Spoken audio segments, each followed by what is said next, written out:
Nyun sewu Nindin. Baik sahabat-sahabat, Assalamualaikum warahmatullahi wabarakatuh. Waalaikumsalam warahmatullahi wabarakatuh. Oke, tadi kalau Pak Safin yang menyampaikan pasti cukup menarik ya, karena beliau memang sangat mumpuni dan sudah lama berkecimpung di dunia kebencanaan. Kalau orang bionya itu Pak Safin itu tidak hanya mengatasi bencana, tapi bisa juga bikin bencana. Agar bantuan-bantuannya biar bisa salurkan. Oke, nah sahabat-sahabat, beberapa waktu yang lalu saya mewakili dari BC mengikuti kegiatan workshop. Jadi kalau Garfa mungkin sahabat-sahabat sudah sering mendengar deh. Ada yang mungkin pernah mengakses informasi dari Google. Nah, saya menyampaikan Garfa ini karena memang ini merupakan angin segar. Jadi angin segar bagi proses kaderisasi Fatayat itu. Mengapa saya katakan demikian? Karena begini sahabat ya. Jadi kita itu seringkali ketika pas waktu turun LKD mau mencari peserta LKD, pasti mereka akan mengalami apa ya, hambatan-hambatan. Misalkan harus nyumplan, kemudian bagaimana anak saya dan sebagainya. Nah mungkin Garfa ini akan bisa menjadi pintu yang lain yang nanti bisa mengakomodir kader-kader KTNO yang punya kecenderungan mereka lebih suka dengan hal-hal yang bersifat teknis. Jadi teknis, jadi kayak misalkan harus melakukan apa sih? Nah mungkin kalau jenengan semuanya melihat di media sosial barangkali Garfa itu adalah sahabat-sahabat dari Fatayat yang langsung misalkan melakukan pendampingan, kemudian melakukan pengawalan, melakukan kegiatan pertolongan pertama, kebencanaan, dan juga keprotokoleran. Nah, cerita sedikit sahabat bahwa Garfa itu mulanya kalau jenengan sudah dapat beberapa informasi mengalami peleburan. Jadi awalnya dulu itu bukan Garfa. Dulu itu Fatayat di Jawa Tengah ada punya namanya Dekwansa. Mungkin pernah membaca juga. Detasemen Wanita Bangsa. Di Lampung juga ada Dekwansa pakai baju kayak Bangsa itu, doren, wagah, ayu-ayu gitu ya, pakai baret. Kemudian di Jogja ada namanya Garfa, Garda Fatayat. Jadi awalnya seperti itu. Tetapi mereka semua melakukan kegiatan-kegiatan itu juga ada asbabunnya, asbabunuzulnya. Jadi ada sebabnya. Dekwansa itu dulu ada. Kita lihat sejarah tahun 1960 sahabat-sahabat bahwa didirikan untuk apa? Melawan PKI. Mulia sekali perempuan saat itu sahabat-sahabat, dengan keberaniannya mereka mampu ikut terjun ke lapangan. Ya dilatih mereka ini bagaimana meletuskan bom molotov, dan bagaimana mereka harus secara fisik dilatih secara sungguh-sungguh. Itu terjadi betul tahun 1960. Kemudian PKI selesai, tidak ada lagi sejarah PKI, maka Dekwansa ini dianggap tidak diperlukan lagi untuk menjaga keamanan. Nah, oleh karena itu berjalannya waktu seperti Lampung, kemudian Jawa Tengah, itu mereka menghidupkan lagi Dekwansa untuk apa? Salah satunya adalah untuk keprotokoleran, untuk tanggap bencana. Kemudian mereka juga ada kegiatan pertolongan pertama.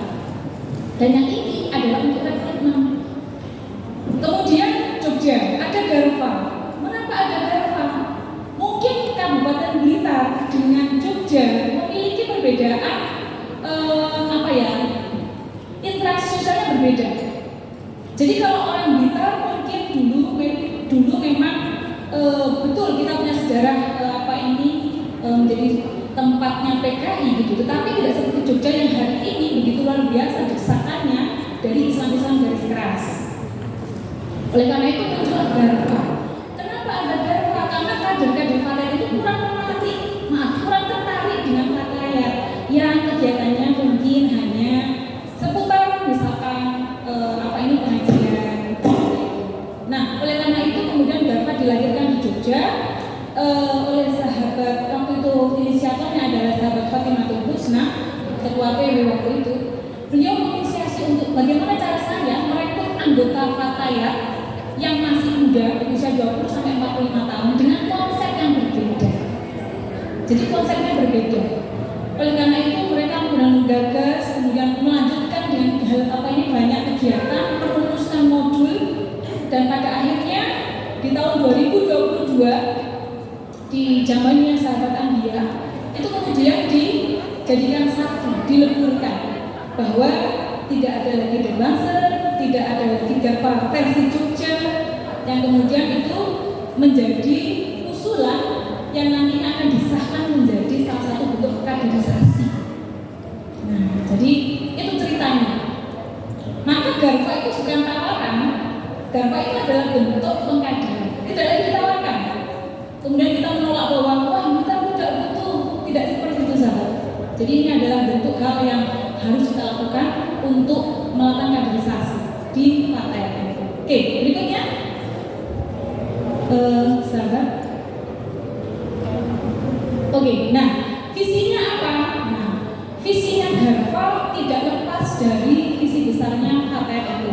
Jadi kita memang berada di bawah KTNU, maka tidak boleh kita keluar dari visi besarnya. Nah, nanti sahabat-sahabat bisa melihat, membaca dari materi yang saya share. Jadi kita ingin menciptakan masyarakat yang inklusif. Kenapa? Hari ini tantangannya berat sahabat-sahabat. Semakin kita menganggap bahwa kita itu semakin eksklusif, maka kita semakin ditolak oleh anak muda. Karena anak muda itu kan KTN itu di usia 20 sampai 45 tahun. Bayangkan misalkan pulau Panjenengan yang hari ini usianya 40, 41, 42. Rekrut kader usia 20 tahun misalkan. Cara komunikasinya kan berbeda sekali.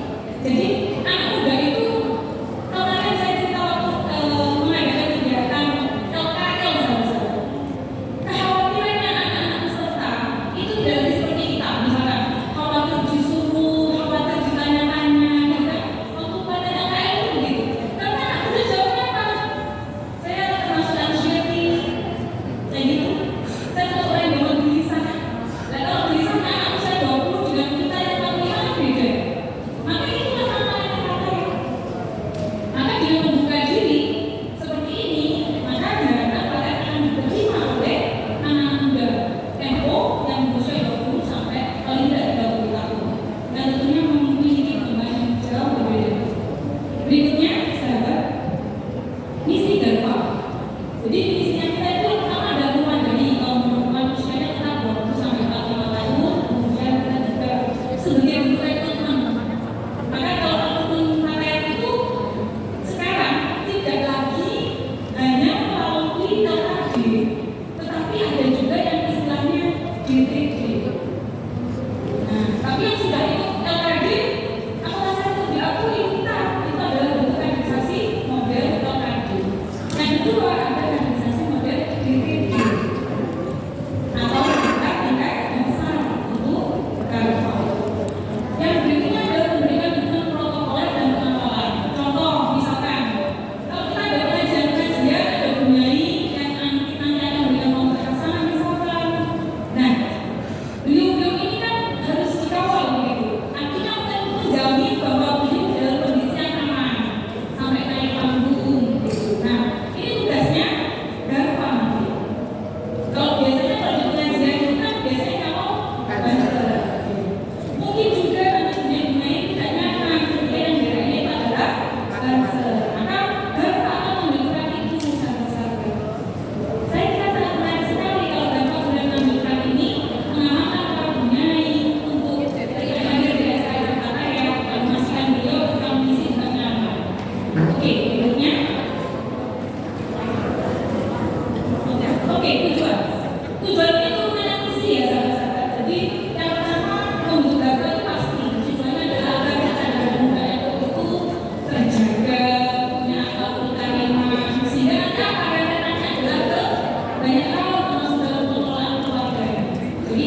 komandan yang ditunjuk.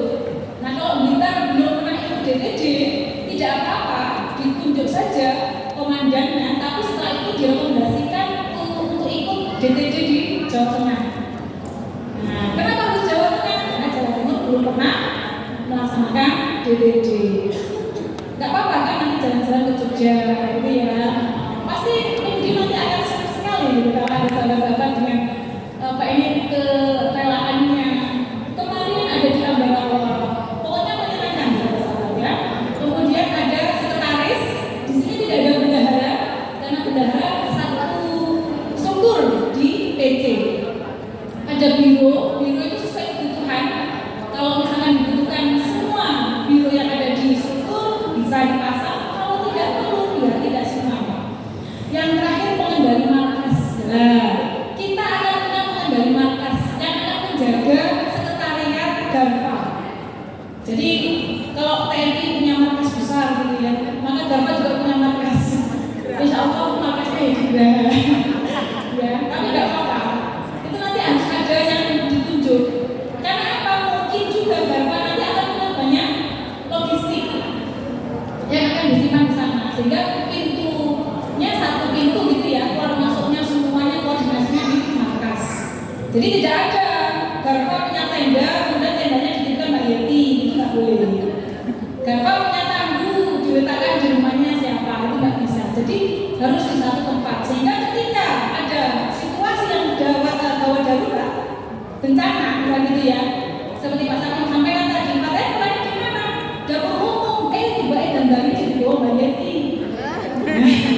Apa wajahnya di bawah siapa? Nah, itu makanya harus ada markas. Nah, sahabat-sahabat mungkin nanti ini bisa menjadi gambaran ketika Garfa benar-benar akan dibentuk di Kabupaten Blitar, maka saya kira kader-kader kita yang kemarin ikut LKD 781 itu akan bisa kita saling diarahkan mengikuti Garfa ini. Nah, selanjutnya, oke, terima kasih sahabat-sahabat, itu yang bisa saya sampaikan mengenai markas. Terima kasih, tidak banyak yang saya sampaikan karena setelah ini saya kira perlu ada forum khusus untuk bisa membahas ini lebih fokus. Tentunya juga muncul langkah-langkah yang nantinya akan segera kita lakukan agar Garfa tidak sekedar wacana, tetapi merupakan kegiatan real yang masuk dalam program kaderisasi KPM NU Kabupaten Blitar.